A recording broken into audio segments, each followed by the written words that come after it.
Game developers are afraid to go to space, and there's a good reason for that. However, it's in this hesitance that we may be missing out on a tremendous opportunity. More on that later. For now, let's talk about the severe risk they're facing in going to space. What would you say if I gave you $100 every single day for the rest of your life? No questions asked, just a $100 bill right under your morning coffee every day. That's a fair bit of money. In fact, it's about $36,000 a year. Granted, taxes would probably turn that $36,000 into about 15 and some change, but let's say they don't exist for this particular situation. Now, here's the thing. Despite how much money you'd make from this absurd scenario, if you wanted to use that money to develop a AAA game, it would take a little while. Assuming you live another 70 years, you'd come up just a bit short, by about 1,930 years. This is because, on average, a AAA game takes about $80 million to produce. Because of this, we often see developers stick to the same general trends. An obvious case being something like Dragon Quest. The setting of each Dragon Quest game is pretty similar. They all take place in medieval kingdoms threatened by some evil villain, a ragtag group of heroes band together to stop the big bad, and the credits roll. Granted, there's a lot of variation in the storytelling, and the characters and gameplay are dramatically different in each entry. But it's not like we've ever had a Dragon Quest game in space. And don't be fooled into believing that Dragon Quest is the only series like this. A lot of the most popular franchises of all time stick to the same setting through several entries. Unfortunately, they also stick firmly to the ground with no intentions of leaving.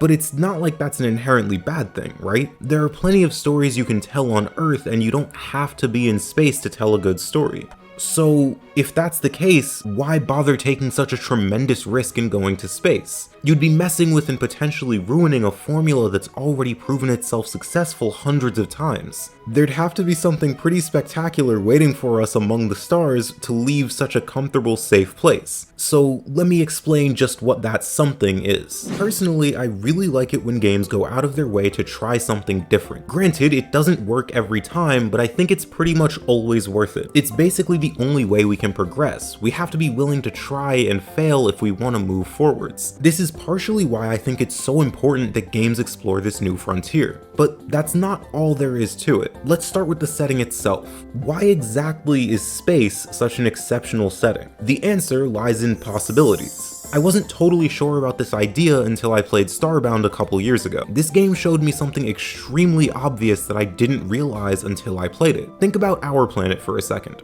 Everything that's ever happened in human history has happened right here.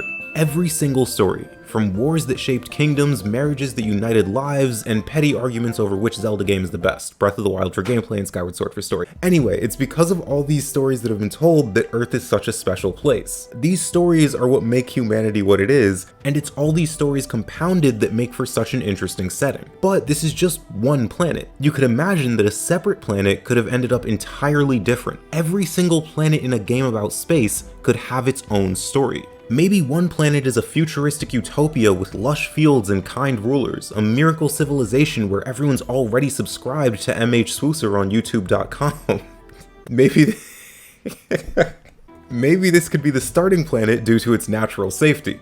I'd imagine there wouldn't be many exceptionally dangerous creatures here, since the advanced civilization has probably already wiped them out. Another planet could look totally different though. Maybe on this second planet there are massive monsters roaming the world, and as a result the human analogs there were never given a chance to focus on luxury. Instead, they prioritized survival. This could be an exceptionally dangerous world with a primitive civilization and terrifying creatures just roaming around. Maybe this would be a later game area. There could be a world almost identical to Earth, with the one difference being that intelligent life showed up just a few hundred years after it did on our planet.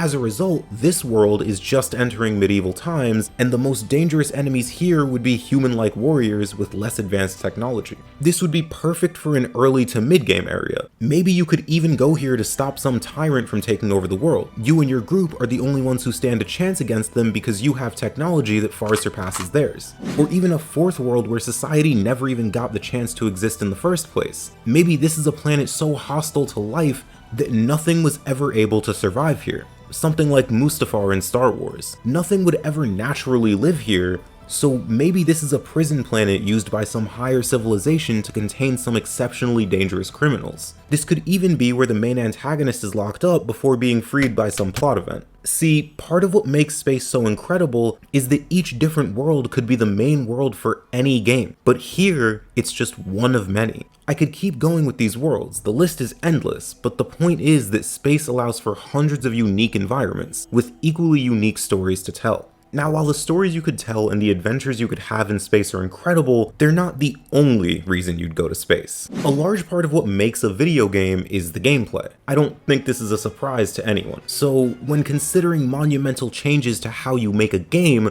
like changing the entire setting, you'd have to consider how that could affect the gameplay. Luckily, when it comes to a setting like space, the gameplay changes all come naturally. I mentioned earlier how planets could be set at different parts of the game due to their level of hostility. Well, the local wildlife isn't the only thing you'd have to worry about. Not every planet is like Earth. Some have poisonous air or overwhelming atmospheric pressure. So, how would that translate to gameplay? Well, let's look at how space could affect something turn-based like Dragon Quest. Gravity, for example, is something we take for granted, but it's not the same everywhere. Some places have significantly higher gravity than Earth. High gravity could totally change how you build your team in an RPG. If high gravity limited your movement, a class like a thief would struggle since they wouldn't be able to move nearly as fast. However, a more tank-heavy class like a paladin would excel since speed was never really a concern for them in the first place. Alternatively, on a low-gravity planet, you could build your team around speed or even throw on heavier armor since the weight wouldn't slow you down as much. Our sun occasionally releases solar flares which have the ability to damage electronics and knock out power. Fortunately, we have an electromagnetic field that protects us from this. However, if there was a planet without an electromagnetic field, you wouldn't be able to use your advanced equipment. On this planet, you'd have to go back to using more primitive gear for combat or even traversal. Let's say you have a jetpack that you can use to fly around and traverse easily. Well, on this planet, it won't work because of the solar flares. So now you go from being able to fly around to actually having to think about traversal a bit. You'd have to climb around almost like Breath of the Wild. Different planets could totally change how gameplay works, making every single new planet you explore feel like a totally new game.